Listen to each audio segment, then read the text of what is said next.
Nuestro ADN nos impulsa a luchar por mejorar la calidad de vida de aquellos que tienen esperanza. Somos FICMAG, un centro de investigación y diagnóstico con experiencia en biología molecular, pionero en medicina de precisión para enfrentar el cáncer. Generamos conocimiento de la más alta calidad y excelencia científica para comprender mejor el impacto y la dinámica del cáncer, aportando en la eficacia del diagnóstico y el tratamiento a través de la medicina genómica. Desde el 2008, apostamos por talento altamente capacitado, con amplia experiencia en ciencias de la salud como biología molecular, bioinformática, genética, genómica y oncología. Un talento que desarrolla grandes investigaciones y procesos analíticos y logísticos innovadores, que se traducen en miles de años de vida sumados gracias al éxito de los tratamientos personalizados. Un gran logro, producto de nuestra experiencia, innovación, conocimiento y tecnología, que nos ha llevado a ser galardonados con premios y reconocimientos nacionales e internacionales, que nos motivan a seguir invirtiendo en avances tecnológicos y continuar en la búsqueda de nuevas alternativas terapéuticas contra el cáncer. En FIGMAG estamos comprometidos con el bienestar del paciente y entendemos que cada persona es única. Por eso nuestro enfoque en terapias dirigidas nos permite orientar el tratamiento adecuado para cada caso y así reducir el impacto, aportar calidad de vida y transformar la ciencia en esperanza. Buenas tardes a todos. Estamos aquí en este GTV promovido por FICMAC y adicionalmente con el copatrocinio y la favorabilidad de AstraZeneca para discutir algunos casos sobre cáncer de pulmón. Tenemos un panel extraordinario que nos acompaña esta tarde, además todos muy buenos amigos y muy de la casa. Nos acompaña Sergio, Leonardo y Jairo, que son ampliamente reconocidos como expertos en el área de la oncología torácica a nivel local y regional e internacional. Y pues obviamente será un placer estar con ustedes en esta tarde para poder hablar sobre algunos de los tópicos más grandes que tienen que ver con genotipificación y su aplicabilidad clínica, especialmente en tres escenarios. Vamos a discutir tres casos muy representativos que creo que son de primera mano y pues nada, empecemos por el primero. Invitamos entonces a Leonardo a presentar. Yo solamente quiero hacer un par de acotaciones alrededor de ello. ¿Por qué es importante hacer en la actualidad una genotipificación más amplia? Digamos que tenemos datos relativamente recientes a nivel regional que demuestran que la penetración del NGS, del Next Generation Sequencing, en entornos como el nuestro no excede de forma regular el 40%. No obstante, hay estudios, incluso de economía de salud, que demuestran que hay un impacto positivo desde la perspectiva tanto de la versión presupuestal como adicionalmente en costo-efectividad, localizando al tercer pagador con la evaluación extendida para poder tomar decisiones en pacientes con cáncer de pulmón. Hoy en día tenemos más de 14 blancos moleculares bien reconocidos. Cada día tenemos más información sobre la importancia de genotipificar, especialmente en la población de pacientes no fumadores. Una tasa de pacientes no fumadores claramente creciente en el tiempo. Yo diría que en nuestro entorno probablemente 3 de cada 10 pacientes hoy en día tienen una repercusión no relacionada con la exposición al humo por combustión del tabaco y probablemente en primera mano con la ancestría y con la polución ambiental, y claramente son pacientes que merecen tener una oportunidad adicional. Y nos hemos ido segregando además en las poblaciones menos evidentes, donde también hay una relación positiva, específicamente en los pacientes escamosos y además, o que tienen tumores escamosos, y además en aquellos fumadores donde cada vez tenemos un número de blancos crecientes para poder utilizar la genotipificación en dimensión. Entonces la idea es que entremos en materia y en primera instancia vamos a hablar con Leonardo, que nos va a presentar un caso muy representativo. Lo vamos a hacer muy amigable, hay una serie de preguntas al interior de él y la idea es que discutamos ampliamente sobre esto. Yo les haré unas preguntas, pero pues obviamente la discusión está más que abierta, incluso para el público en externo, y que podamos tener una hora muy agradable alrededor del conocimiento en oncología torácica y en particular en pacientes que tienen tumores con drivers oncogénicos bien reconocidos. Pues adelante, Leonardo, muchas gracias. Bueno, muchas gracias a PicMac y a AstraZeneca por la oportunidad y por el espacio de poder compartir algunos casos y poder discutir pues con personas que además de mucho conocimiento son muy cercanos y amigos, como mencionó el doctor Carrón. Entonces, vamos al primer caso. Perfecto, esos son mis conflictos de interés. Y se trata de una mujer de 51 años, nunca fumadora, en un excelente estado funcional, realiza actividad física regular.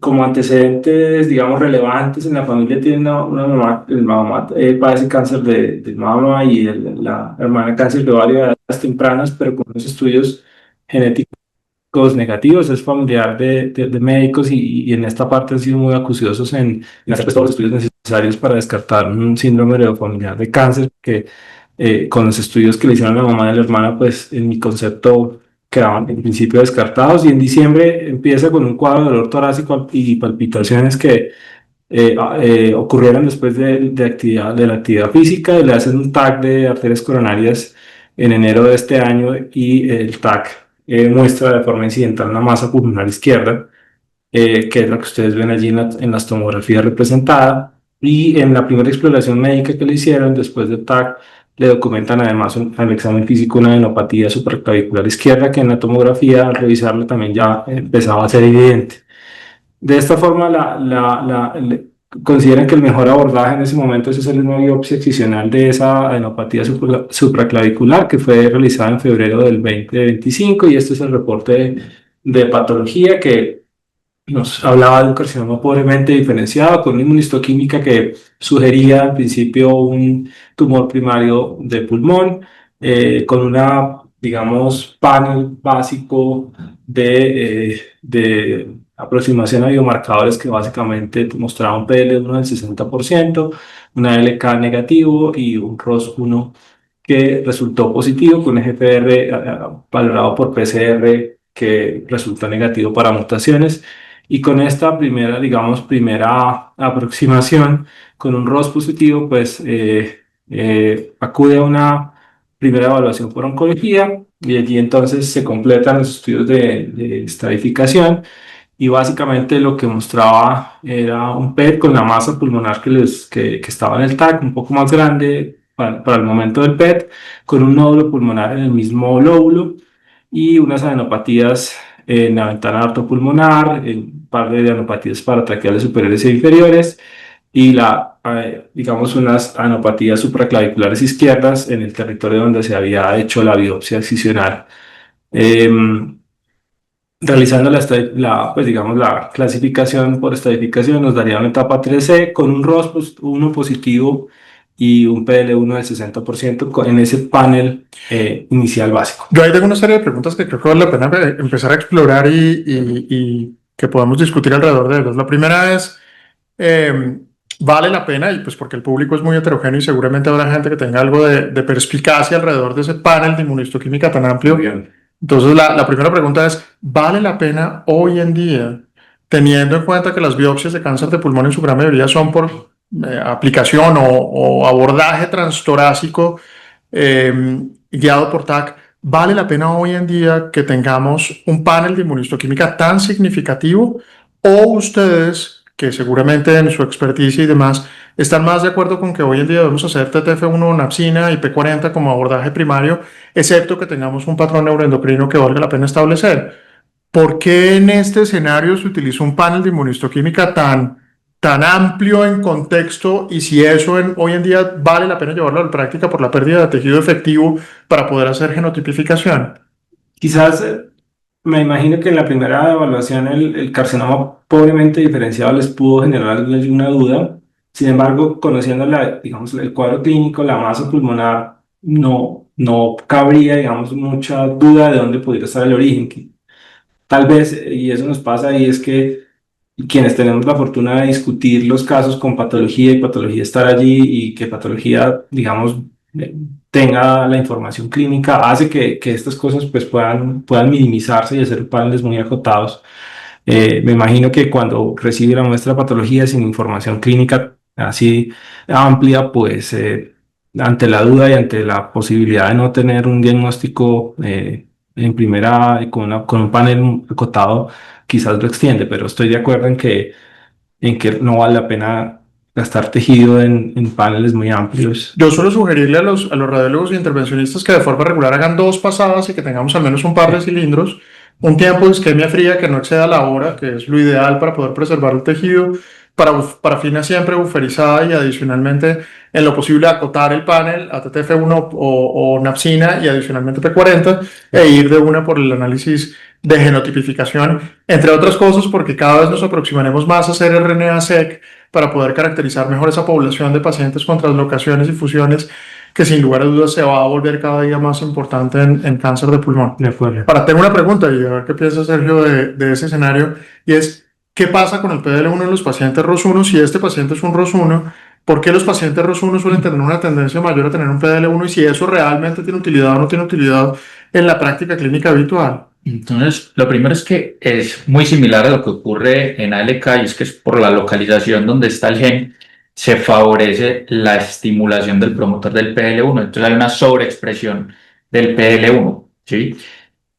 Lo que se ha visto en ensayos preclínicos es que cuando se da tratamiento en estos pacientes altos expresores, se da un tratamiento dirigido a los de ROS o ALK. Este tratamiento, cuando se hace la radiobiopsia, disminuye la expresión. Entonces, antes de conocer los resultados de los estudios de inmunoterapia en pacientes mutados, que no sabíamos que no había beneficio, lo que se veía era que los pacientes que recibían tratamiento, pues en realidad no tenían ningún beneficio.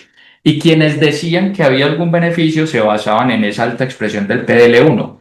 Pero una de las explicaciones para contradecir esa teoría es que si usted por el PDL1 alto, pues daba el tratamiento con inmuno y no veía beneficio, pues ya sabe que si da un tratamiento con ITK y disminuye la expresión en una segunda línea, pues tampoco va a haber beneficio, ¿sí? Estos son pacientes que usualmente tienen una baja TMB, una baja tasa mutacional, una baja carga mutacional del tumor y por eso no va a haber un beneficio de la inmuno y el riesgo es una toxicidad posterior.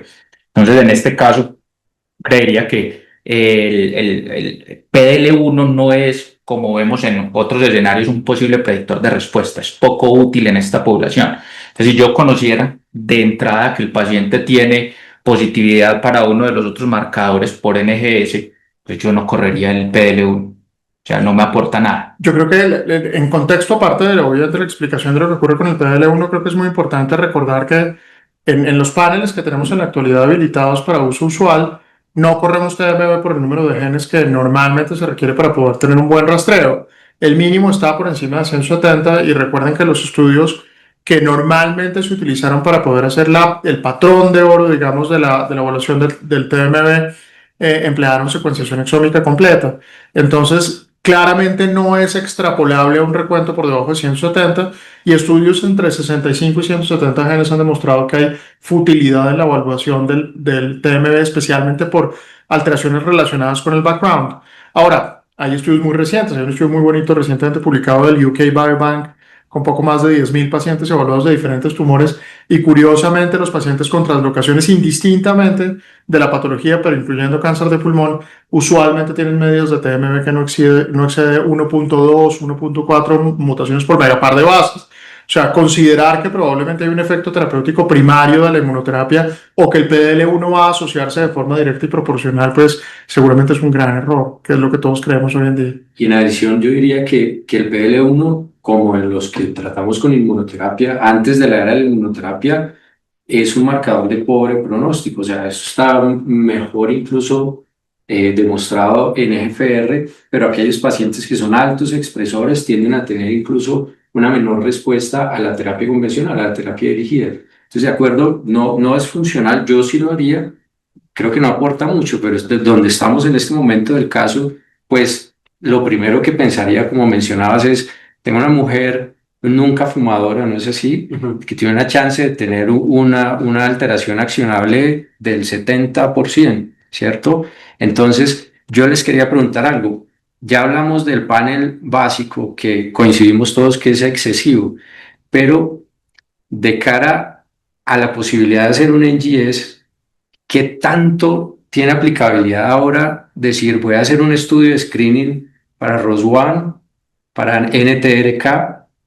¿Creen que aporta algo? Con inmunistoquímica. Con inmunistoquímica. O estoy arriesgando perder tejido, porque lo que te quería preguntar del caso es esa positividad de ROS1, ¿es una cruz o no entendí esa parte, o sea, ¿es una cruz de 3 cruces positivo o solamente dijeron que era positivo? Únicamente el informe Y normalmente en su gran mayoría discriminan positivo o negativo. positivo y Entonces negativo. queda uno un poco perdido en el limbo en Claro. ese sentido. A Claro, ver, mi percepción es que no. Yo creo que hay que de priorizar la acuerdo. posibilidad de genotipificar. Yo soy un ferviente creyente de que probablemente en la siguiente década tendremos reclasificación no fenotípica de los tumores, sino genotípica, y muy probablemente lo que tendremos será un TNM completamente modificado de cara a lo que ocurra con los genes.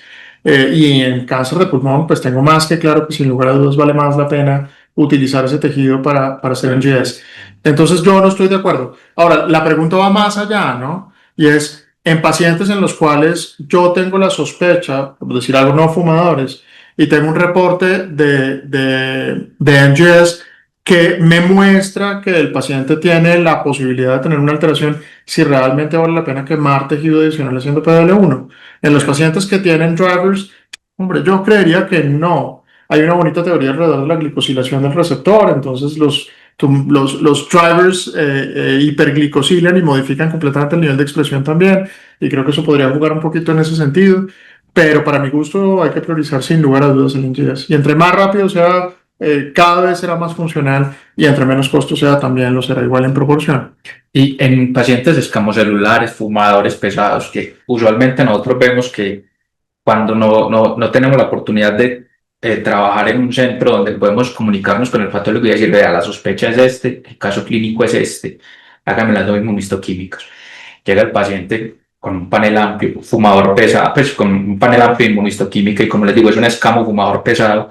Igual considerarían en ese paciente de entrada un NGS, o en ese paciente considerarían que es factible hacer un panel básico como el que se corrió en este paciente. A ver, yo en carcinomas escamosos creo que la cosa tiene telas más grandes para cortar. Entonces, si vemos los datos del TCGA y las extensiones posteriores que ha habido de estudios mucho más amplios y tratando de hacer genotipificación por whole genomic sequencing o whole exome sequencing de forma regular, lo que encontramos son alteraciones que por ahora no son modificables. Entonces, pues alteraciones en PI3K, alteraciones en RB, alteraciones en KEAP1, una muchísimo menos proporción de pacientes KRAS positivos que prácticamente tiene dominancia en grueso en los adenocarcinomas. Entonces juega uno con mucha dificultad. Digamos que yo tengo certeza de que hoy en día vale la pena preservar tejido y sin lugar a dudas ir por NGS en pacientes escamosos pobres fumadores o que no han sido fumadores, no hay duda alguna, o en pacientes en los cuales creo que puede haber un driver que podría aportar si yo tuviera la totalidad de los medicamentos disponibles a mano. Entre ellos, pues evidentemente el skip del exón 14 de MET es el que tiene una posibilidad terapéutica más cercana y adicionalmente una mayor proporción de alteraciones significativas. Entonces me inclinaría por eso. No sé si ustedes tienen una visión diferente. Quizás de pronto también, si el patólogo tiene alguna duda, alguna escamosa, algún componente de adeno que no suele ser infrecuente, pues también allí valdrá la pena. Yo creo en ese sentido que, bueno, cada vez está más claro en las guías, incluso, o sea, que se recomienda correr un panel como de adeno para un escamo que es obtenido en una muestra pequeña, en una muestra de tejido percutánea.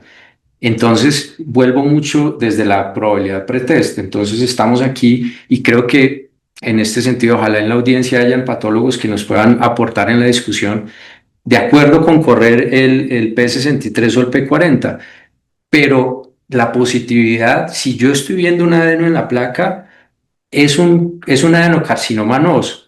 No por eso lo hace un adenoescamoso o un escamo que creo que a veces lo pone a uno en la práctica a dudar o a patinar, en el sentido que es P40 y puede ser el escenario de un adenocarcinoma. Entonces, siempre la invitación es hacer la evaluación como si fuera adeno en muestras pequeñas de escamo, sobre todo cuando el background de las características preclínicas sugieren que puede haber una alteración Sí, axonal. si el paciente es no fumador o poco fumador, no tengo duda alguna que vale la pena. Ahora, si tuviéramos la posibilidad de hacer TMB en los escamosos, pues dice uno, carambas, qué bonito ver un TMB para tomar una decisión. Pero por ahora creo que al menos yo me decanto más por ese escenario. En los fumadores muy pesados, pues creo que a excepción del valor pronóstico de KEEP-1 y de la posibilidad de tener una mínima proporción de pacientes mutados de KRAS, pues mucho más allá que eso realmente no podemos hacer en la actualidad. Ahora, pacientes no fumadores escamosos que pudieran tener alteraciones potencialmente modulables, hay un par de cosas muy intrigantes alrededor de la información de DR2. Entonces, incluso utilizando medicamentos que hoy en día se utilizan en otras patologías, y no es infrecuente, es 1 o 2%, no es un gran porcentaje, pero se pueden ver. Y para quienes hemos tenido posibilidad de utilizar, digamos, dasatinib en pacientes de DR2 positivos con carcinomas escamosos poco fumadores, pues es una cosa funcional. Pero pues son cosas relativamente excepcionales en términos globales. ¿De acuerdo? Sigamos adelante entonces con el Entonces, sí, vamos a seguir adelante. Sí, ahí digamos que ojalá pudiéramos tener algunas respuestas del público en ese sentido, pero sé que por la dinámica probablemente no sea sencillo ver las respuestas inmediatas, pero quisiera que pensara la audiencia si con esta información usted cree que es suficiente para establecer un tratamiento o si prefiere complementarlo con un estudio de NGS. O si plantea iniciar un tratamiento y posteriormente variarlo de acuerdo al resultado del NGS, o si cree que en vez de un NGS, por ejemplo, hay que hacer un FISH para confirmar el ROS1, o cómo lo verían, porque es usual, especialmente las personas que, pues, o los oncólogos que ven de todos los tumores, que es la mayoría de los oncólogos en el país, pues que no tienen la oportunidad de dedicarse solamente a ver cáncer de pulmón o a ver una patología en especial, y uno pues en una mujer joven que es nunca fumadora y ve un ROS1 positivo en inmunohistoquímica, pues uno está tentado a tomar decisiones inmediatamente basado en eso y basado digamos, en esa primera abordaje de la translocación. Y quisiera preguntarles, ¿ustedes qué opinan en eso y cómo manejar digamos, ese primer abordaje positivo con una inmunohistoquímica para ROS1, para LK o para ETRK, que es los paneles, digamos, de inmunohistoquímica que en muchos sitios se hacen como entrada, buscando un primer tamizaje de la población y tener, digamos. Bueno, yo creo que es importante, como decíamos, desde el vamos, que el oncólogo clínico esté sentado en esa toma de decisiones y dependiendo de dónde esté, saber qué pruebas tiene a disposición. Creo que tenemos que ser también críticos con el patólogo para ampliar este resultado, que como te digo, digamos, para uno decir que un ROS1 es positivo, tiene que tener una intensidad de 3 cruces, porque esto se correlaciona, digamos, la sensibilidad y la especificidad, que el problema ha estado sobre todo por la especificidad, pero cuando uno compara eso con FISH en su momento y ahora con el GS, tiene que ver con esa positividad alta, porque digamos un porcentaje alto de pacientes con adeno, más alto de la real prevalencia del ROS1, pueden ser positivos con una tinción de 1 o 2 cruces. Entonces eso sería lo primero. Y segundo, aún en el mejor escenario, creo que vale la pena compararlo con una prueba confirmatoria, que Bueno, diciendo que hay una posibilidad entre el 20 y el 15% que no sea, asumiendo el mejor escenario de un ROS1 de 3 cruces, pues yo me la jugaría por un NGS, porque si me voy a hacer un FISH, una técnica que es, digamos, laboriosa, que me va a consumir un tiempo en el laboratorio considerable y que es difícil de interpretar, el FISH es difícil de interpretar, entonces yo me la juego por un NGS. Ahora, respecto a las preguntas que hacías, yo creo que ya tengo una información para definir la primera fase del tratamiento. Es decir, que yo le hubiera propuesto quimio, radioterapia, pero por supuesto corriendo en simultáneo un NGS. ¿Qué es muy importante en esto para rescatarlo? Primero, lo que hace el FISH hoy en día lo hace el NGS. Bueno, porque el NGS reporta CNVs y reporta las amplificaciones. Entonces, los paneles que tenemos en la actualidad, en su gran mayoría, hacen lo mismo que el FISH. Entonces, hacer FISH, que además es operador dependiente, es una sola mirada y que tiene una especificidad claramente variable, desde mi óptica no tiene ningún sentido. Entonces, yo me inclino claramente por el NGS. Ahora, insisto en lo que discutíamos hace un segundo, y es si podemos hacer NGS de entrada, vale la pena tipificar el ROS o rectificar el NTRK y gastar tejido funcional. Probablemente no. O sea, si yo tengo la posibilidad de ir por el NGS de entrada, pues no tiene mayor lógica perder en sustancia en el resto de las cosas.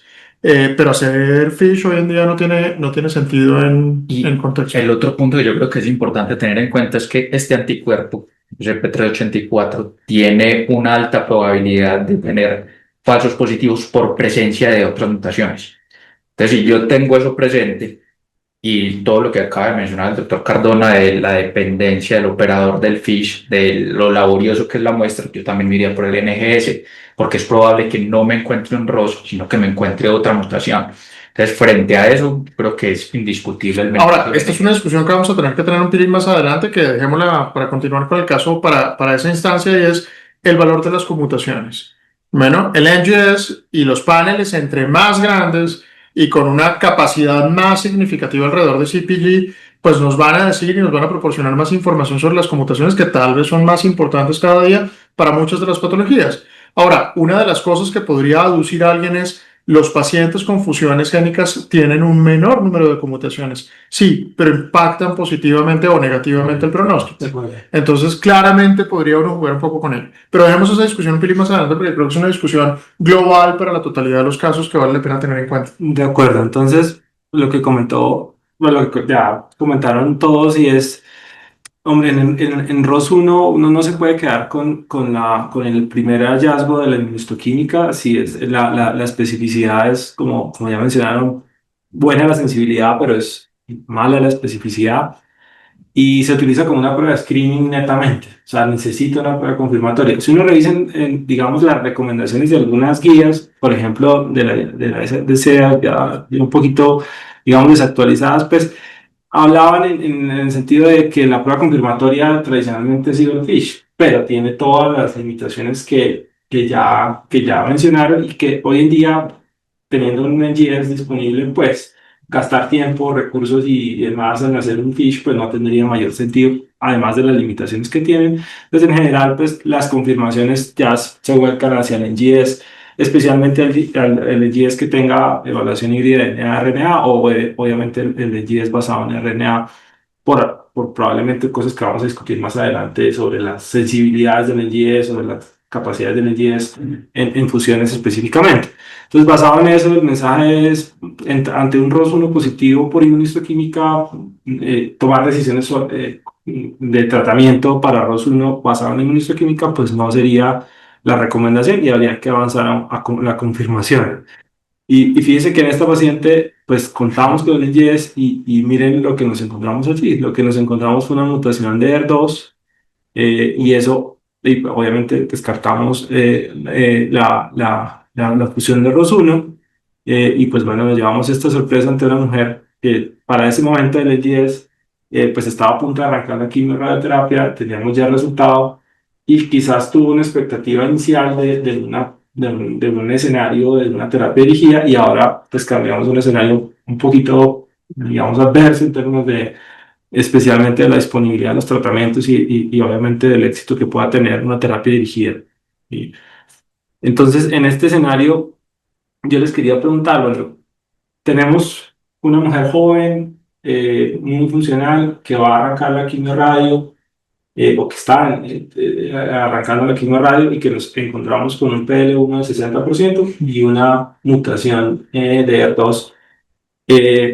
¿Ustedes qué plantearían luego de la quimioradio? Por supuesto, es un escenario hipotético en el sentido de si hay respuesta a la quimioradio y que vendría después.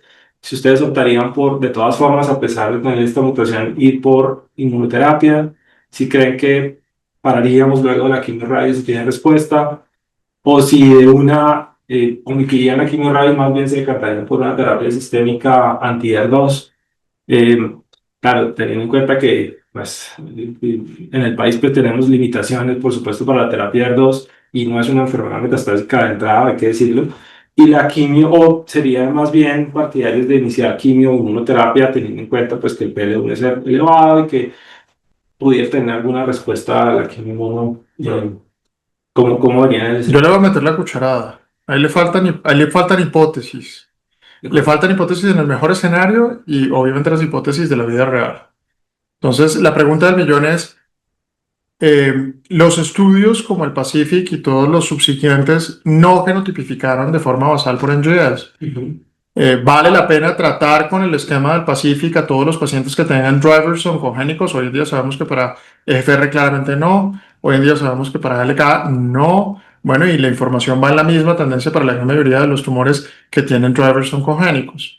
Este es el escenario clarísimo donde uno dice, carambas, la información seguramente en el Pacific quedó alguno que otro paciente con inserciones del exón 20 del ER2, pero pues eso no sustenta que demos quimiorradiación más durvalumab, a pesar incluso del PDL1. El escenario hipotético ideal que yo pensaría es, hombre, pues quimio radio sin lugar a dudas, en mi caso, y songertinib sin lugar a dudas, en mi caso, pero pues no tenemos songertinib. Y tampoco tenemos trastuzumab deruxtecan. Entonces, el escenario ideal probablemente en este paciente, si yo lo viera en el contexto local, pues sería hacer quimio radio y observar. Bueno, yo no creo que tenga valor agregado darle durvalumab. No, al menos yo no lo hubiera hecho. Bueno, creo que es muy difícil sustentar el no con un PDL1 del 60% y se Sí, antoja. sí. Bueno, entre otras cosas por el efecto terapéutico aditivo entre la quimio y la radio a favor de generar probablemente algo más de caliente, de calentura en el tumor. Pero yo veo muy, muy difícil ese racional biológico a favor de utilizar inmunoterapia en un paciente con una inserción del exon 20 Yo les del. tengo ahí un dato, después de la discusión, un dato ahí guardado sobre eso, Vamos. pero que, digamos, apoya. No, hay un caso, tuvimos oportunidad de discutirlo en este escenario cuando vimos el caso, si no lo recuerdo mal, un paciente que recibió trastuzumab deruxtecan después de la quimioradio y claramente pues tuvo una extensión temporal y beneficio para control de la enfermedad. Si yo me inclinara, pues me inclinaría probablemente por un medicamento menos tóxico y más eficaz como el songertinib, pero pues insisto que ese no es el escenario que tenemos en la actualidad. Sí, de acuerdo. Perdón. Qué pena, en ese orden de ideas, yo soy, digamos que tengo un poquito de dificultades con la quimiorradio en los pacientes que tienen predictores de respuesta, que es una dificultad que todavía estoy intentando resolver, por ejemplo, con el Laura. ¿Sí? Tengo un predictor de respuesta que me dice que el paciente que recibe ese tratamiento tiene una probabilidad de progresión de menos del 1%, ¿cierto? Que en este caso, pero en el Laura sería el EGFR. Y tengo un predictor de respuesta que sería el ER2. Y si tuviera acceso, por ejemplo, a trastuzumab deruxtecan, yo a este paciente no quisiera darle quimiorradio, porque si ya sé que el trastuzumab deruxtecan me puede producir neumonitis, pues me daría más susto darle la quimiorradio y que de pronto el riesgo de neumonitis sea mayor, conociendo ese predictor de respuesta. Todos son hipótesis, Sí, ¿sí? pero ese racional sería extrapolable a los cibertinib en el Laura. Por Y no ejemplo, es la realidad tan tangible. A ver, yo creo que para una enfermedad localmente avanzada, ¿cuál es el porcentaje de CTCs, de Circulating Tumor Cells, que tienen los pacientes con enfermedad localmente avanzada? O sea, ¿cuál porcentaje tendríamos en un estado 3C? 60%. Es una locura. O sea, ¿hay enfermedad metastásica no evaluable? Claro, eso es lo que hacemos con el tratamiento. ¿El paciente requiere únicamente la quimioradio? Para mi gusto, no, estoy completamente de acuerdo. Ahora, si yo tuviera que elegir, pues elegiría el songertinib. Eso es un hecho clarísimo sobre el trastuzumab deruxtecan. Pero esta es una enfermedad con una virulencia muy diferente al EGFR, ¿no? O sea, en nuestra experiencia, y creo que va muy de la mano con lo que empieza a ver la literatura, a excepción de los datos que tenemos con los nuevos medicamentos, los pacientes con inserciones del exón 20 del ER2 son pacientes con una enfermedad muy agresiva, con un enorme tropismo por el sistema nervioso central y un tropismo usualmente mucho más agresivo que lo que estamos acostumbrados incluso con EGFR-ALK y con ROS1. Entonces, hombre, yo creo que un control local es una de esas oportunidades donde uno dice control local más algo, solo que aquí el más algo no lo tenemos. Ese es el problema. y hacerlo al contrario. Empezar el trastorno, pues, o la No, si yo, el songertinib o lo que tenga. si yo tuviera songertinib y tuviera el escenario de tomar una decisión, sería todavía más difícil, porque probablemente sea mejor incluso dejarle songertinib a un 3C que darle quimio songertinib. No lo sabemos. Es una respuesta que no tenemos en este momento. Yo creo que en efecto no debemos homologar el escenario de ER2 con los drivers EGFR, ALK y ROS1, que es, digamos, un escenario mucho más favorable con la respuesta y con digamos, un background de medicamentos con la cual uno se lo puede jugar. Yo coincido que no es la mejor terapia, pero sí es, siendo pragmáticos, yo sí le ofrecería la quimio-radioterapia sin tener el songertinib, porque claramente en ausencia, porque ni siquiera está corriendo ningún estudio en enfermedad temprana ni localmente avanzada de HER2, pero yo sí le ofrecería, desde el punto de vista de lo que tengo acá, inmunoterapia de consolidación. Y es que, como decía Andrés, no hay mucha data ni de los estudios de inmuno y quimioterapia en primera línea, y menos del Pacific.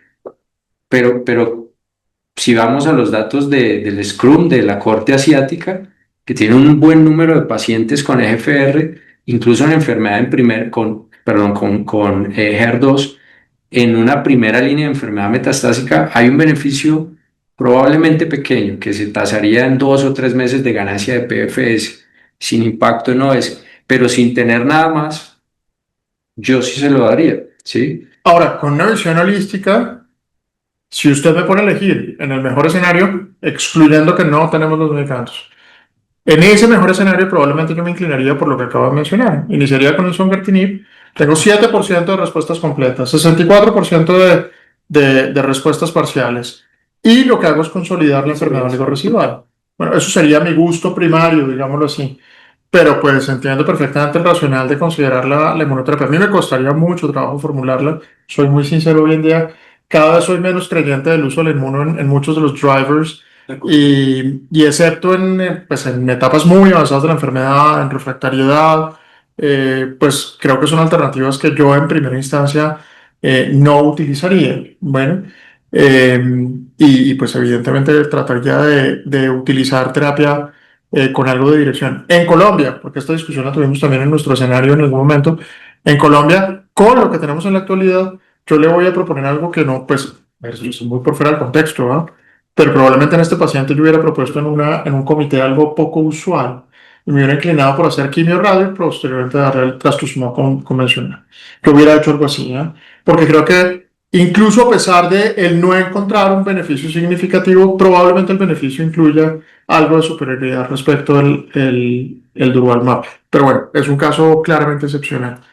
Lo interesante del caso es que yo creo que en el Pacífico debe haber algo de información que obviamente no se ha publicado, pero que ya deben conocer quienes han tenido la oportunidad de tener, digamos, de primera mano los datos del estudio o de los estudios de biología que se han hecho, porque esta paciente discutimos ampliamente con su hermano que es médico sobre estos escenarios hipotéticos de qué seguir luego de aquí en la radio su primera respuesta, y tuvimos la oportunidad de someterla a la evaluación del estudio del Pacific 9 que teníamos disponible en ese momento en el hospital. Y lo interesante es que dentro de las mutaciones que el protocolo excluía, estaban todas las conocidas, pero no estaba HER2. Y lo excluyo. No No lo obstante, excluye. ¿No lo excluyo? No lo excluye. no lo excluye. No obstante, cuando le preguntamos al Dijeron que Steering no. Committee qué opinaban si nos dejaban incluirla, la respuesta fue que no. No, La claro. respuesta fue el mismo día, o sea, fue un mail el mismo día diciendo no la aceptamos. A pesar que digamos, en los genes que aparecían de los criterios de exclusión, pues no estaba claramente en ese momento. Antes de continuar con el caso, porque ya tenemos en débito los otros dos. Pilar Archila, que es parte de la patología oncológica de FICMAC desde hace mucho tiempo y tiene una enorme experiencia, nos recuerda adicionalmente que el monoclonal que utilizamos de forma regular para la expresión de ROS1 también hace positividad en neumocitos tipo 1 normales y que eso dificulta de forma regular la posibilidad de tipificar, en parte por lo que normalmente se utiliza como control interno. Entonces, es una de las consideraciones a tener en cuenta porque el perfil de inmunohistoquímica base que incluye ROS1 no permite tomar una decisión terapéutica en agudo. Perfecto. Muy bien, pues avancemos al siguiente. Bueno, yo les traigo un caso más corto, creo que anticipaba que íbamos a estar cortos en tiempo, entonces básicamente para orientarnos en la discusión este es mi conflicto de intereses, de un caso clínico que me pareció muy enriquecedor, me enseñó mucho.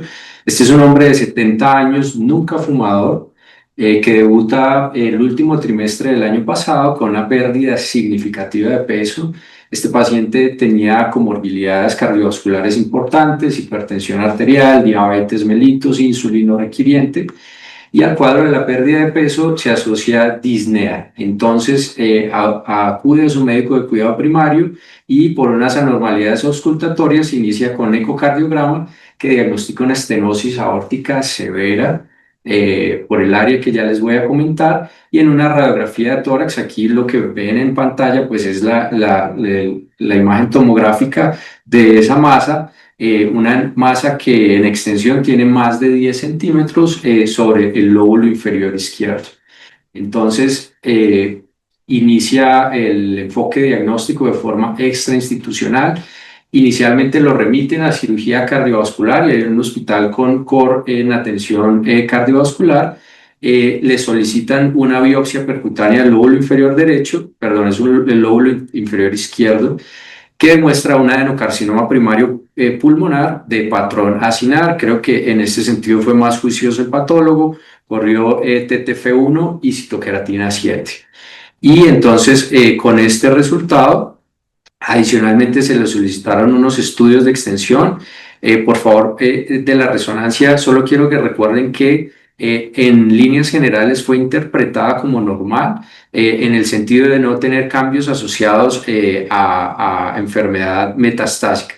Sin embargo, una imagen focal subcortical frontal anterosuperior derecha y hiperintensa en FLAIR y en T2 con realce predominantemente periférico, que el radiólogo e incluso consultamos con el neuroradiólogo, digamos que en el mejor escenario se dejó como inespecífico, considerando que los otros lechos, el entorno de riesgo cardiovascular del paciente, pensando que pudiera ser secuelar. El ecocardiograma pues mostraba una estenosis aórtica severa, con un gradiente pico de 60 milímetros de mercurio y un área menor a 1 centímetro cuadrado, 0.85 centímetros cuadrados, con el compromiso de la fracción de eyección de 40% por una hipocinesia global, que se fue a un estudio angiográfico sin lesiones epicárdicas significativas, y por lo demás el resto de la evaluación fue normal.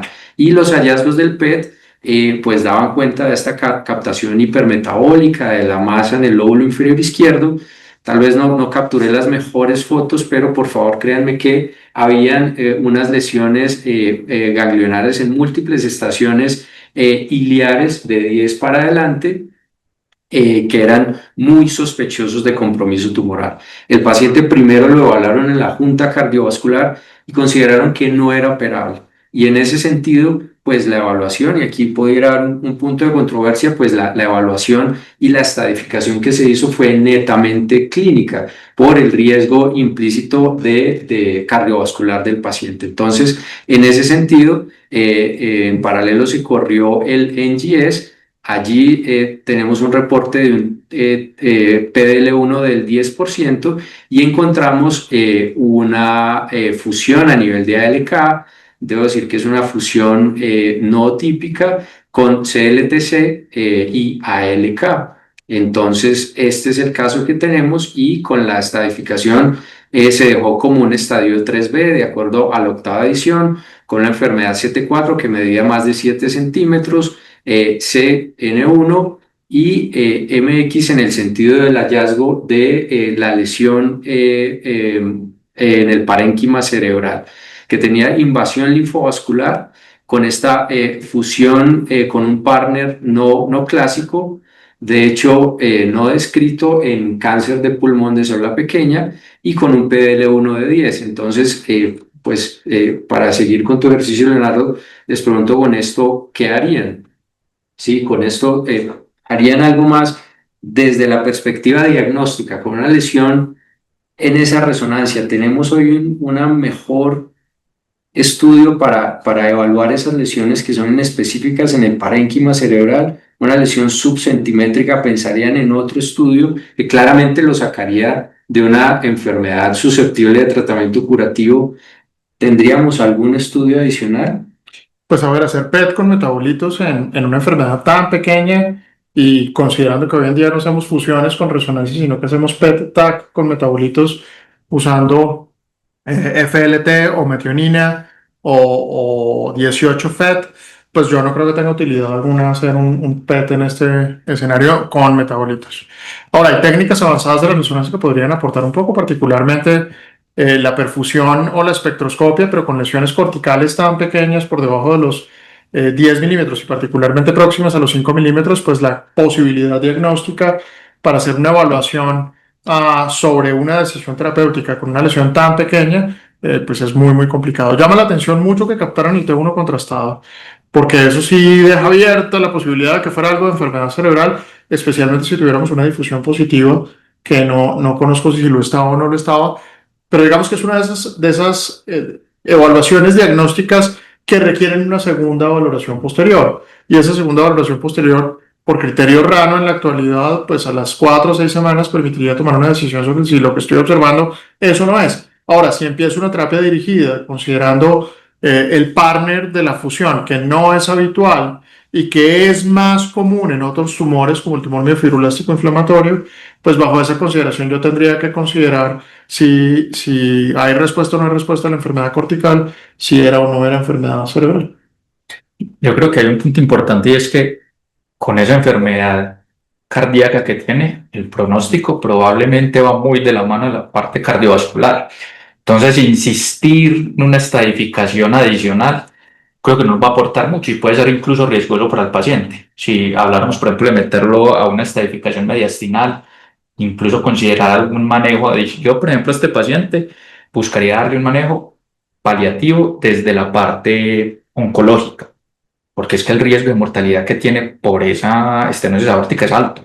Yo creo que la discusión más grande que hay en este momento es si es tributario o no ser quimiorradio, especialmente por la comorbilidad cardiovascular que tiene de base, que es muy significativa, y si luego sería candidato a recibir un esquema similar al del Horizon, pues que finalmente fue lo que se discutió en nuestro caso por tener el estudio abierto, o si el paciente es candidato a iniciar terapia blanco dirigida de entrada y dejarlo quieto y nada más. Bueno, esta fue, para avanzar en el caso, esta fue la discusión que tuvimos en nuestra junta. También, como saben ustedes, tuvimos, porque cerramos hace un par de semanas el brazo del Horizon de ALK, pero tuvimos la oportunidad de hablar con el team y estuvieron de acuerdo en incluir al paciente.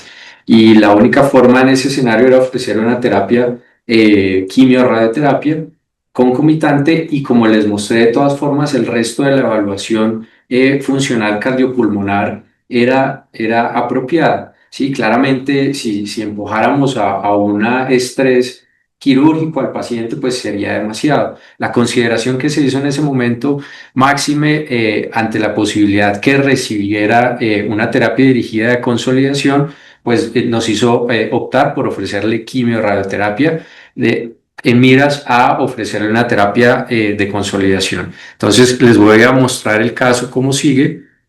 El paciente, en efecto, le ofrecimos quimio-radioterapia concurrente con intención curativa, y esto es un dato pues, que ustedes seguro todos conocen. En este sentido, el grupo de Nazar pues, nos ha precipitado los resultados del Laura, y también en el mismo sentido, en este reporte que es de mediados de este año, 67 pacientes que se antojan pocos, pero que incluso de la corte de GFR suma más que los del Pacific y los del estudio Mundo Real del Pacific.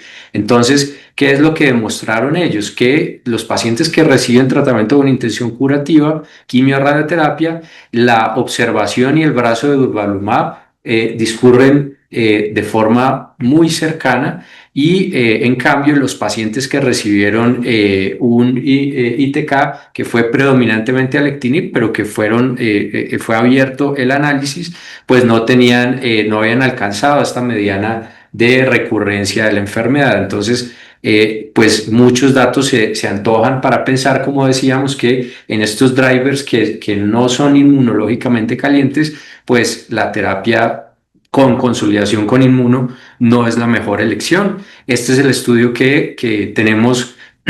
Estamos esperando los datos, los 3 brazos del Horizon que se encuentran cerrados en este momento, pero también otro punto para la discusión, Andrés, sería esos futuros brazos que hay, o sea, cuántos estudios tenemos que hacer, cuántos otros drivers tenemos que meter y demostrar en un estudio fase 3 para decir que la inmuno no sirve y que la terapia target con songertinib en el caso de Leonardo es lo que debemos hacer. Tenemos que esperar que se llene esa brecha de evidencia en los próximos 5 años probablemente, o con la data que tenemos con EGFR y principalmente EGFR, pero a EGFR y ALK podemos antojarnos a ofrecer cosas como una terapia dirigida de consolidación en HER2? Hombre, HER2 es un escenario un poco más ácido, primero por la frecuencia de los pacientes y adicionalmente por la virulencia de la enfermedad. Insisto, yo me inclinaría por hacer quimioradio en esa población particular, y si tuviéramos el songertinib, pues me inclinaría por el songertinib sin dudarlo. Ahora, el punto de dar complementariedad terapéutica después de la quimioradio, especialmente con medicamentos que tienen un perfil de toxicidad más complejo de manejar, como el trastuzumab deruxtecan, después de la quimioterapia, pues es más difícil. Bueno, ahora con los inhibidores de tirosina quinasa, pues juegan un poco con mayor facilidad debido a la tolerancia post-intervención. Pero creo que tocará esperar. Ahora hay varios estudios en curso, plataforma, con diferentes escenarios, al menos para los drivers más comunes. Creo que las preguntas que se antojan más grandes son: ¿y qué pasa si el paciente tiene una inserción del exón 20 del EGFR? Entonces, esos pacientes son candidatos a AMI en instancias diferentes. La respuesta desde mi perspectiva es sí, pero no tenemos la información y cómo la vamos a utilizar. Entonces creo que es más el juego de cómo buscar el mejor escenario terapéutico. Y creo que además se abren un montón de preguntas complementarias. Esas preguntas complementarias son más difíciles de responder. Hoy en día, en pacientes que tienen enfermedades no candidatos a la intervenciones quirúrgicas, en esos pacientes realmente hay un beneficio complementario con hacer quimiorradiación, o vamos de una vez con la intervención farmacológica blanca o dirigida, y lo que hacemos es consolidar la enfermedad oligoresidual en los respondedores. A mi gusto, no es una mala pregunta, creo que es una pregunta muy funcional, pero la información que tenemos en la actualidad por ahora se inclina hasta dar terapias como el osimertinib en pacientes con el LAURA y mantener el medicamento por tiempo indefinido, que es todavía más difícil de comprender.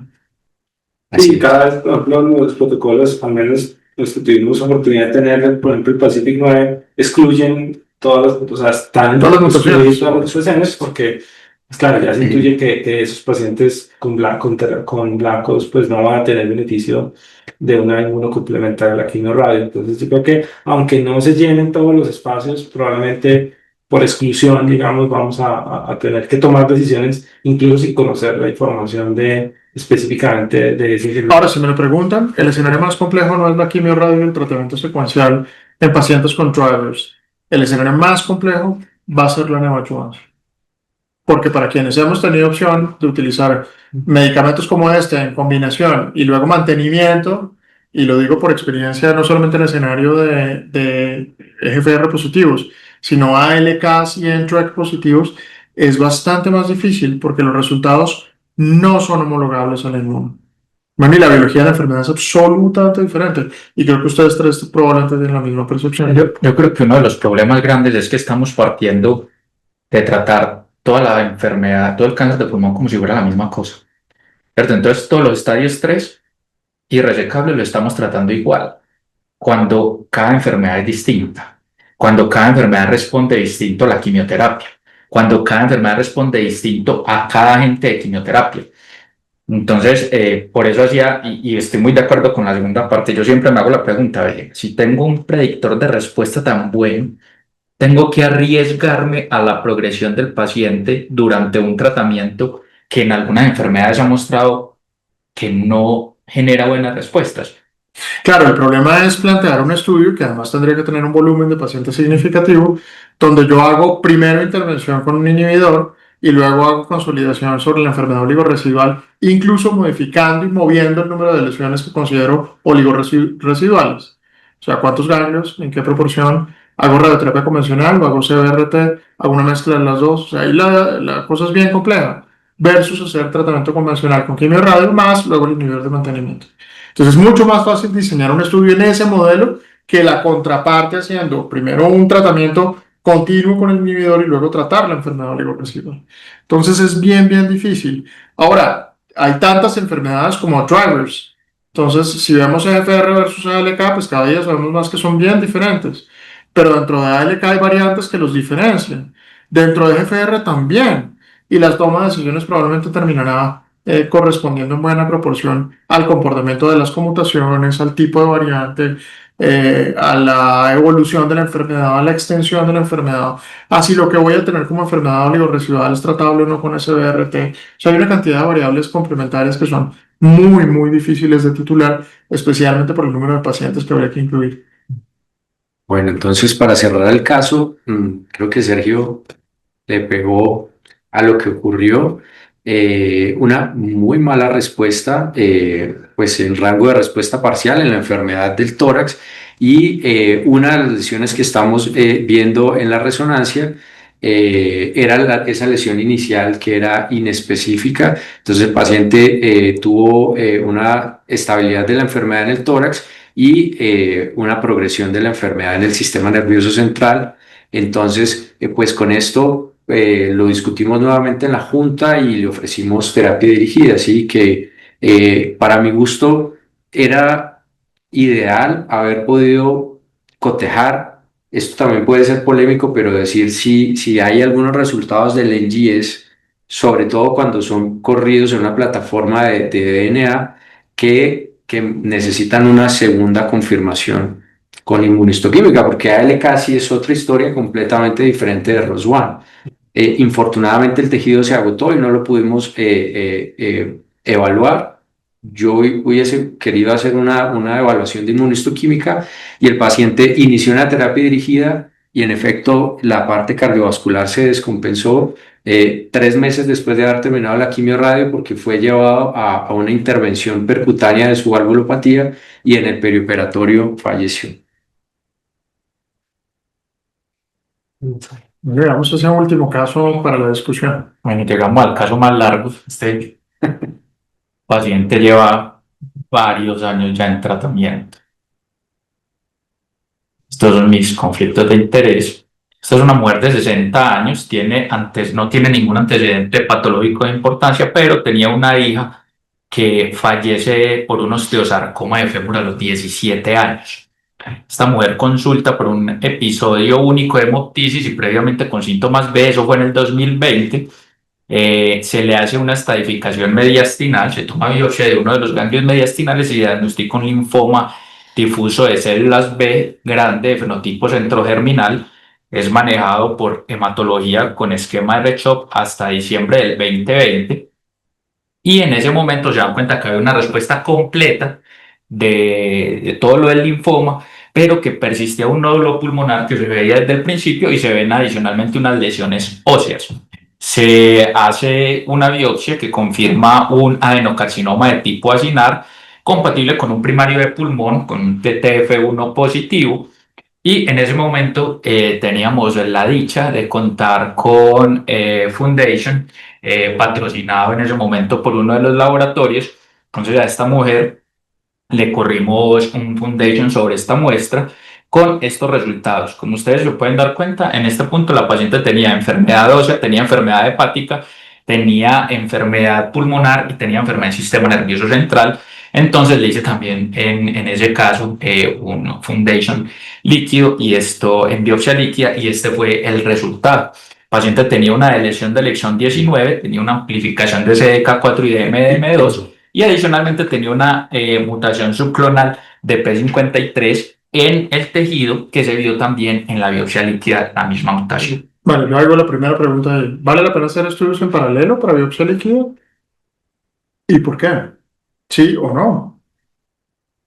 Yo creo que sí, especialmente por ganancia en tiempo, creo que es importante, digamos, lo que uno gana en tiempo en biopsias líquidas, al menos para las mutaciones más frecuentes como FR, por ejemplo, lo que uno gana en tiempo es importante y creo que en algunos escenarios de enfermedades con alto chilling tumoral, digamos, uno piensa que probablemente el rendimiento que va a tener en una biopsia líquida sea muy bueno y con las técnicas nuevas creo que se aproxima mucho al tejido.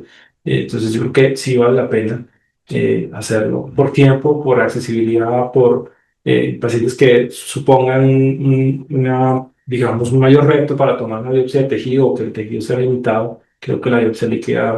Pero como alternativa, no en paralelo. Es que la pregunta es si vale la pena hacerlo en paralelo. O sea, si tomo tejido y hago biopsia líquida al mismo tiempo. Las dos por NGS. La información, hay datos muy consistentes alrededor del aporte real, que está más o menos alrededor de un 26% de cosas complementarias, especialmente para valorar la heterogeneidad tumoral, que es el principio base, y poder tipificar en particular las conmutaciones y favorecer sobre todo una visión pronóstica más grande sobre qué elegir. De acuerdo. Entonces, en ese escenario, digamos, si voy a sumar un 26%, lo tengo clarísimo. Ahora, no en secuencia hacer tejido líquida o hacer líquida primero para tener más rápido y luego tejido si quiero ver algo adicional, sino en paralelo. Bueno, entonces ese escenario es un escenario donde, digamos que por costos no pareciera viable, bueno, por complementariedad diagnóstica, especialmente para valorar conmutaciones, y además de la valoración de conmutaciones para ver heterogeneidad tumoral, por seguimiento sí y no. Ahí le voy a refutar, porque usted me va a decir que para ver el clearance, entonces yo le voy a decir por qué no lo hace por PCR digital, que vale infinitamente menos y tiene una sensibilidad del 98%. Entonces, yo ahí creo que sí, pero no. Bueno, en EGFR estoy hablando específicamente.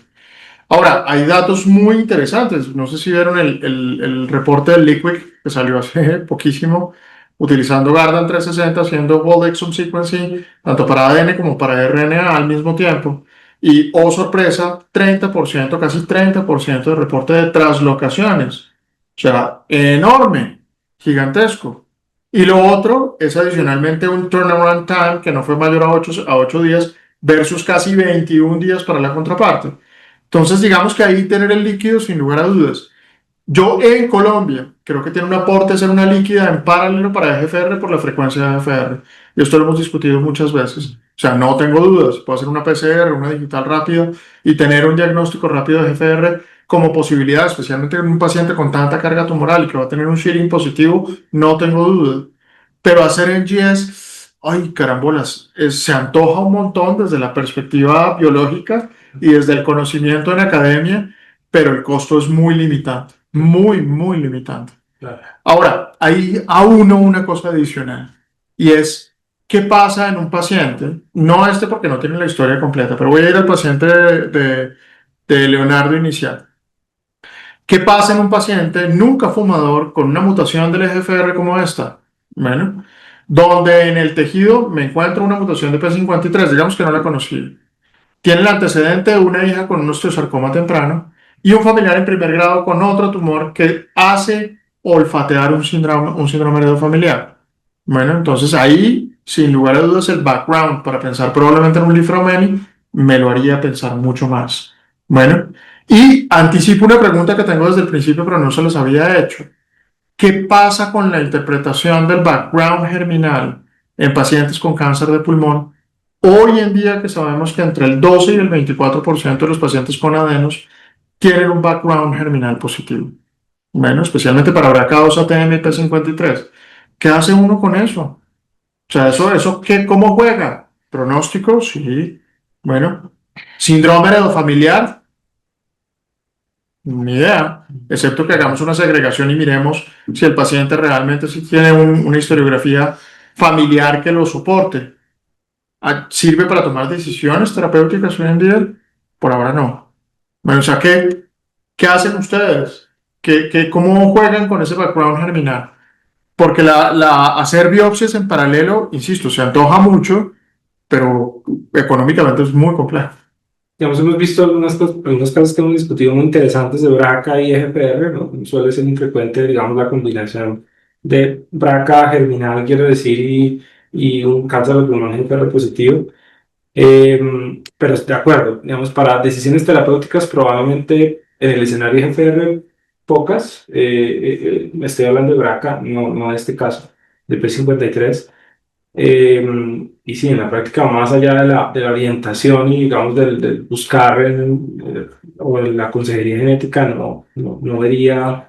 Ahora, en este caso en particular, con una hija con un osteosarcoma, Claro, pues lo primero que yo digo es, SP53 no es un Lifraumeni. claro, Pues, a ver, es lo primero que yo pensaría. No se la baja. Les adelanto, la No se la práctica baja. tiene estudio germinal.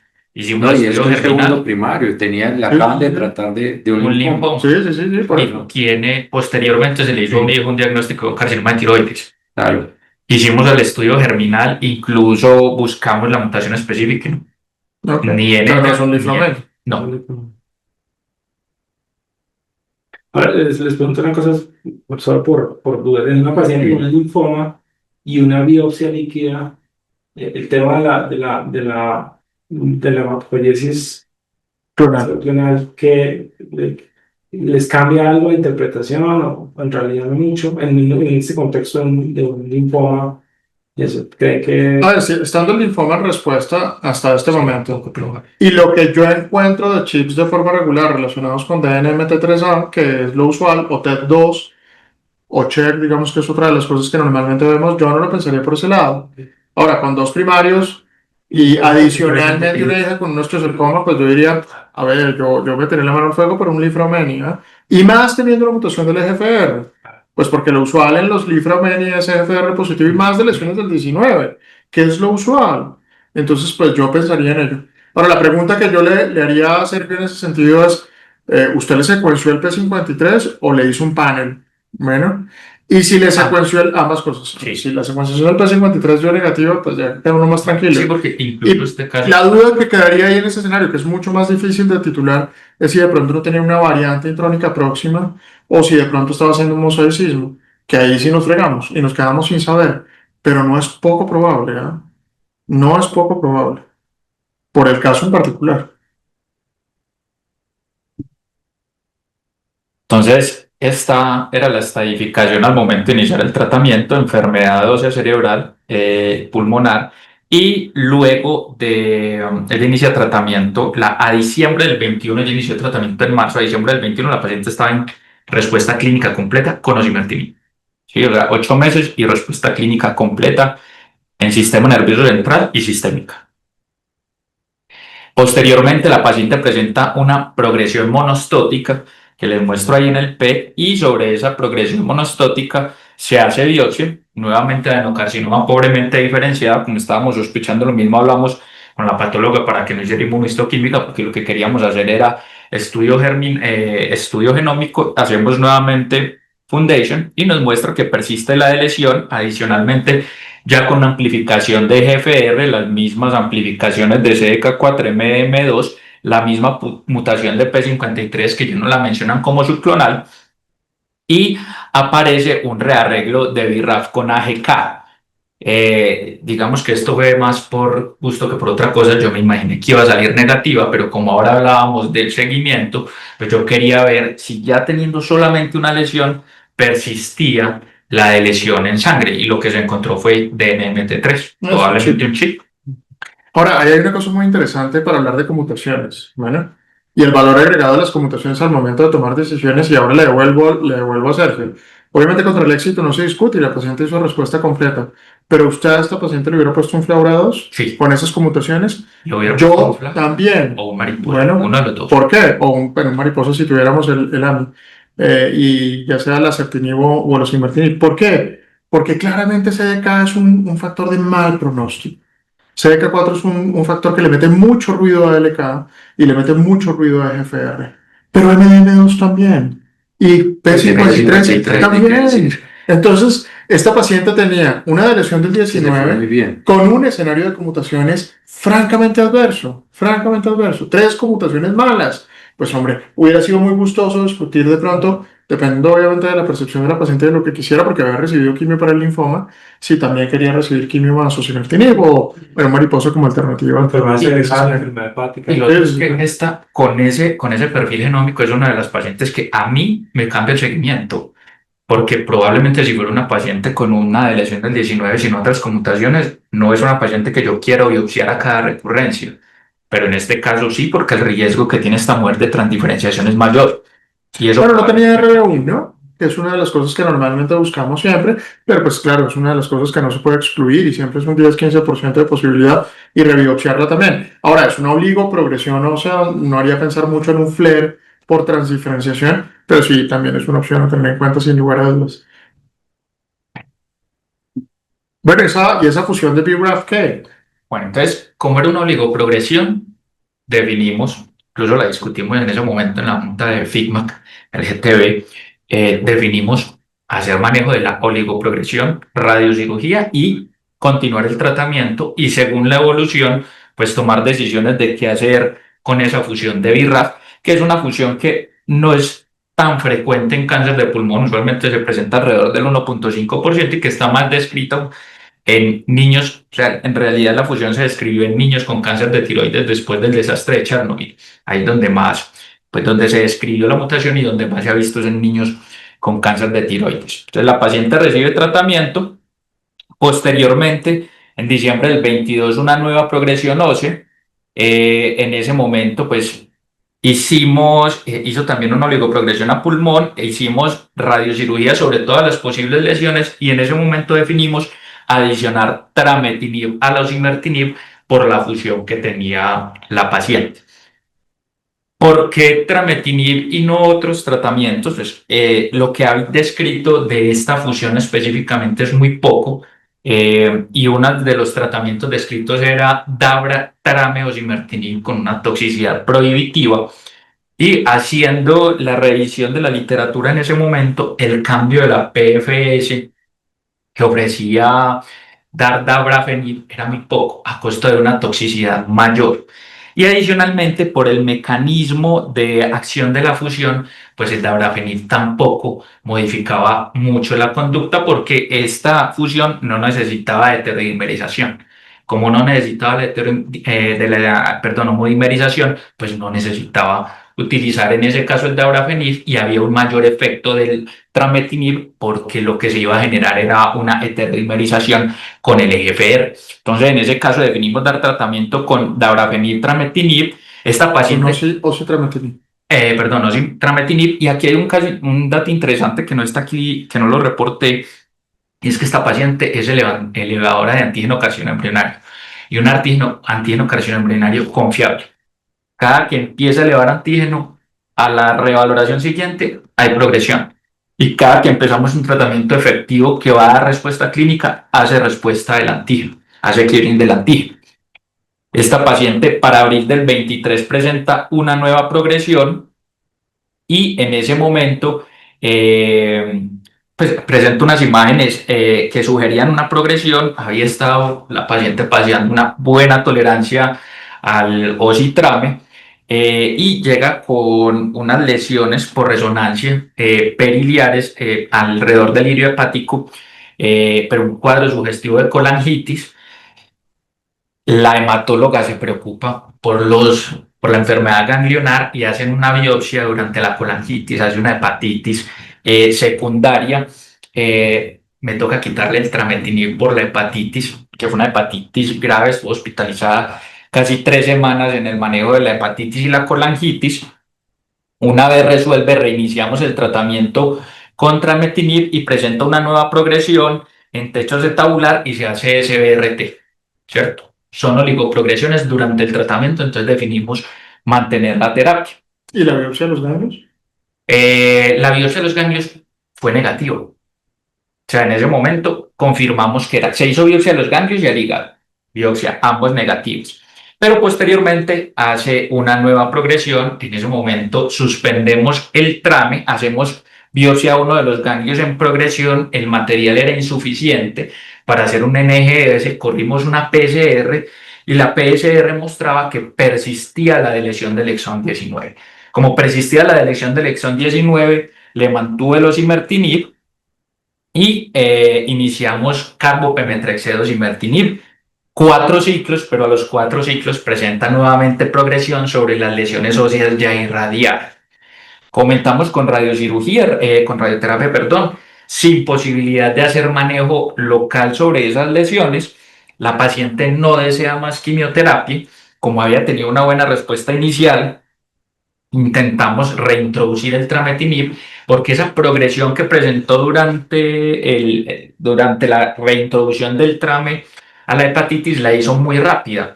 Entonces asumimos que probablemente se tratara de una progresión por el tiempo que estuvo sin trametinib. Reiniciamos el trametinib y la paciente hace una enfermedad estable con respuesta bioquímica, pero con una PFS corta, 3 meses. Y en ese momento se hace nueva biopsia de unos ganglios que aparecen a nivel retroperitoneal, una nueva PCR porque el material era insuficiente, con persistencia de la lesión del exón 19.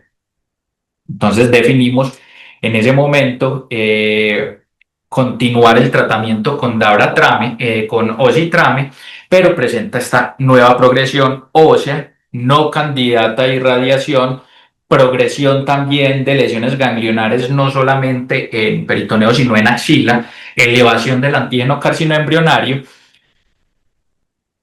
y por resonancia signos de diseminación leptomeningia. Si le hicimos incluso biopsia de meninge, la biopsia de meninge fue negativa. Le hicimos 3 citologías de líquido cefalorraquídeo, la llevamos a junta y con neurooncología definimos, venga, o sea, independiente que la citología sea negativa, la clínica lo favorecía, ella estaba teniendo ya estaba teniendo síntomas neurológicos, definimos tratarlo como una diseminación leptomeningia y cuando se estaba haciendo el segundo tratamiento con pemetrexed intratecal, en una de las citologías de la toma de muestra, cuando se iba a hacer la infusión, se encontraron células tumorales a favor de adenocarcinoma. Entonces le empezamos tratamiento con pemetrexed intratecal y la propuesta de tratamiento sistémico fue darle el tratamiento con paclitaxel dosis densas más bevacizumab y continuar el osimertinib porque teníamos una biopsia reciente de este año nivel ganglionar que mostraba que persistía la lesión del exón 19. En este momento la paciente se encuentra en tratamiento con quimioterapia intratecal y está pendiente del inicio de la terapia sistémica con el esquema que mencionamos. Bueno, no sé si en otra consideración, pues probablemente hubiera sido una magnífica candidata para considerar la amivantamab, en particular porque se antoja mucho una posibilidad de tener amplificación de MET por el tropismo meningio y la enfermedad en progresión a nivel meningio, que creo que pudiera haber sido una alternativa posible, no viable en el momento actual en el cual nos encontramos por la disponibilidad del medicamento. Lo queríamos hacer, incluso hicimos la averiguación, pero pedir el medicamento como el tal no disponible iba a tardar más o menos lo que nos dieron hasta diciembre. En diciembre estamos esperando la aprobación para inserciones del exón 20, entonces pues, hacer todo el trámite para tenerlo al mismo tiempo, sabiendo que el asegurador nos podía autorizarlo ya teniendo en el país. Por eso no hicimos el trámite y por eso definimos empezar tratamiento urgente porque la paciente estaba teniendo Me parece una deterioro recomendación clínico. perfectamente prudente. La bidireccionalidad para nosotros ha representado un problema especialmente por toxicidad hematológica Sí. y particularmente con dosis intratecales de pemetrexed superiores a 30 miligramos. Yo en ese escenario suelo bajar y de forma regular tratar de mantenerme más o menos alrededor de 15-20 miligramos como dosis máxima y hemos logrado incluso llevar pacientes por encima de 8 dosis con respuestas objetivas muy significativas de la enfermedad Suplementando folatos y también. suplementando folatos. No obstante, pues es un verdadero problema por la toxicidad en el ámbito bidireccional en ese sentido.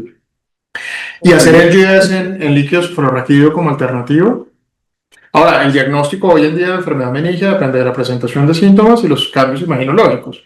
Hoy en día las citologías pues tienen un aporte marginal y no definen la presencia de la enfermedad en un paciente sintomático que tenga una resonancia con hallazgos positivos. La duda del millón es si vale la pena o no vale la pena hacer NGS para tratar de caracterizar la enfermedad y tener un poco más de información para tomar una decisión. Porque le devuelvo la pregunta, no tenemos en este escenario la posibilidad de utilizar, digamos que tuviera amplificación de MET.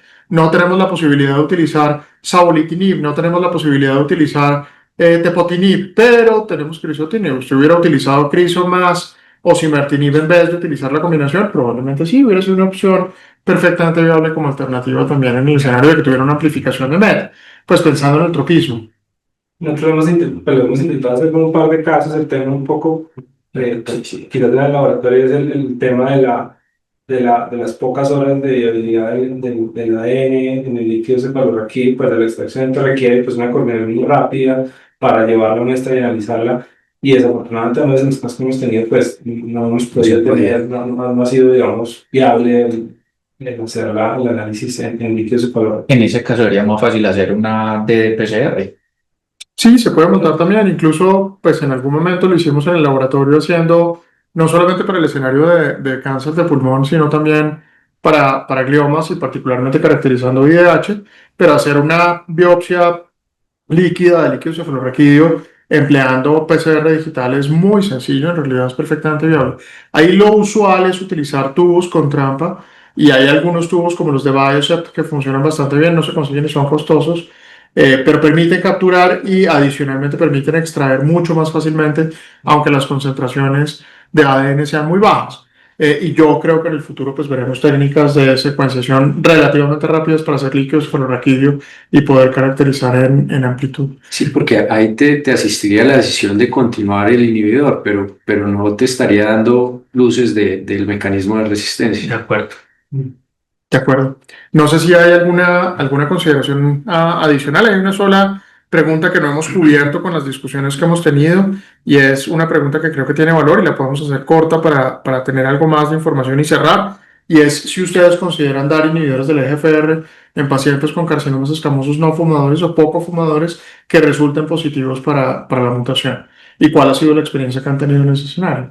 Sí, Yo- yo he tenido un par de pacientes, especialmente pacientes mayores con escamos y FR mutados, y pues nada, les ha ido bien con el tratamiento y sin duda se lo haría si tenemos una mutación, porque que, pues sin duda lo haría. Ahora, en un escenario que permite la combinación con quimioterapia, estoy hablando de un escenario, digamos, con alta carga tumoral, pues quizás el Flaura 2, pues combinación con taxano, pues sea mi primera elección, pero yo pues le daría terapia anti-EFR al margen de... Ahí el problema es que alcanzó a recibir con el diagnóstico de escamo, ¿sí?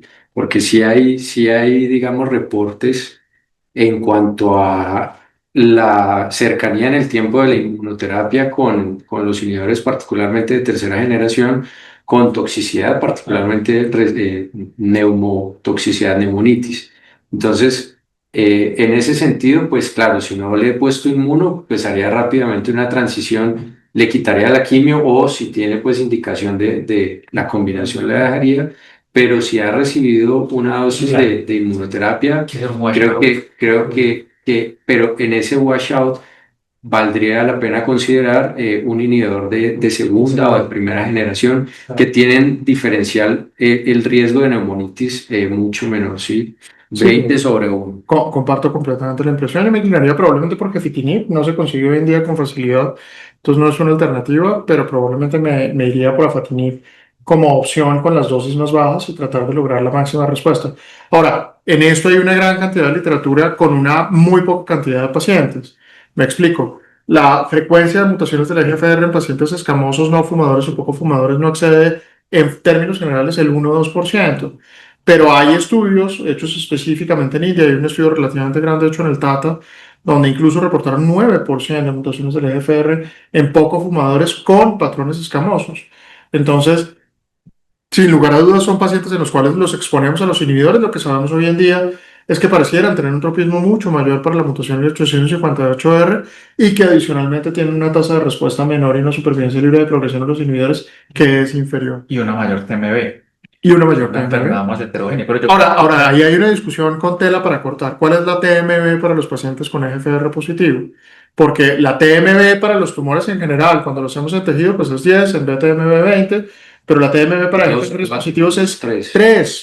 Es 3. Entonces yo discrimino, si voy a utilizar el TMB en pacientes EGFR positivos L858, pues no 10, porque ver pacientes con TMBs de 10 en EGFR eso no existe. Veo 3. Entonces, si tengo más de 3, pues probablemente me inclino por incluir la quimioterapia. El beneficio de dar un Flaura híbrido con un taxano no lo tengo tan claro. Probablemente me inclinaría con un taxano semanal más el inhibidor, excepto que tuviera una gran carga de enfermedad y quisiera jugar un poco con el platino. Pero no lo tengo tan claro en distribución. Habría que ver cómo se comporta la enfermedad y qué tiene el paciente en extensión. yo le daría el inhibidor, o sea, tiene un predictor de respuesta. Y si la biopsia fue en el material escamoso, eso es un driver, ¿sí? Si darlo con el taxano o no, yo soy un poquito crítico. Sabemos todo lo de la pimilato sinutasa en los escamos, pero finalmente no es una contraindicación para dar el pemetrexed. Esperaría yo una menor tasa de respuesta. Eh, pero sabiendo que la evidencia de la combinación es mayor con el platino pemetrexed y la toxicidad, pues ya la he evaluado, me voy más tranquilo. Eso es por tranquilidad del oncólogo, dando platino, pemetrexed o simertinib independiente del estrógeno. Esa es una discusión que no creo que la literatura esté lista para dar en la actualidad. porque además la abandonamos hace muchos años, sobre si los niveles de timidilato sintasa medidos por mRNA sirven o no para titular la posibilidad de utilizar pemetrexed en pacientes con carcinomas escamosos. Creo que nos quedó globalmente, no lo digo individualmente, sino globalmente, tan cimentado el uso del pemetrexed en los avenos que dejamos un poco de lado esos pacientes con baja expresión de timidilato sintasa y escamosos, probablemente poco fumadores, que pudieran ser candidatos. Tengo la misma impresión. Lograr hacerlo en términos generales hoy en día en la práctica clínica regular, difícil. Ahora, en mi experiencia, y esto es algo únicamente experiencial, los taxanos con los inhibidores del EGFR van muy bien. Entonces, yo suelo combinar paclitaxel o abraxane de forma regular en una pauta semanal, además, muchas veces con el bevacizumab, muy al homólogo que vimos de forma usual con el osimertinib, o incluso en líneas en la época previa cuando teníamos los inhibidores de primera y segunda generación, y eran bastante funcionales. Incluso tenemos sustento del Loxonon 5 que lo vimos usar, y hay otros estudios posteriores, fase 2, con una pauta homologable. Eh, pero pues ahí la discusión está abierta, y cualquiera de las dos cosas que se haga está bien. Sergio, yo creo que vale la pena mencionar por lo que decías en este diagnóstico de una enfermedad driver con una histología divergente. Por lo menos ahora recuerdo un caso en el que no se cumpliría, y es ALK positivo por inmunistoquímica en un carcinoma neuroendocrino. Se ha descrito hasta 10% de falsos positivos.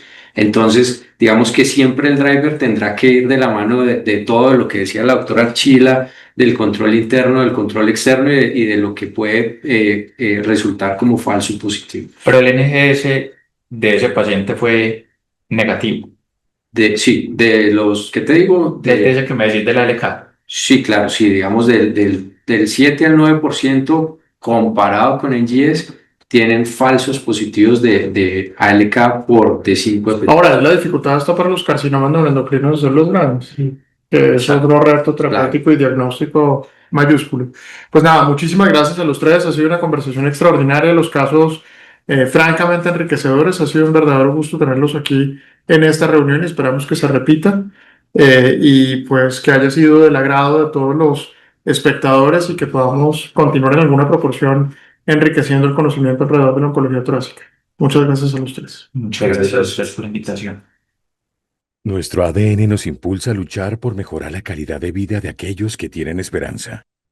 Somos FICMAG, un centro de investigación y diagnóstico con experiencia en biología molecular, pionero en medicina de precisión para enfrentar el cáncer. Generamos conocimiento de la más alta calidad y excelencia científica para comprender mejor el impacto y la dinámica del cáncer, aportando en la eficacia del diagnóstico y el tratamiento a través de la medicina genómica. Desde el 2008, apostamos por talento altamente capacitado, con amplia experiencia en ciencias de la salud como biología molecular, bioinformática, genética, genómica y oncología. Un talento que desarrolla grandes investigaciones y procesos analíticos y logísticos innovadores, que se traducen en miles de años de vida sumados gracias al éxito de los tratamientos personalizados.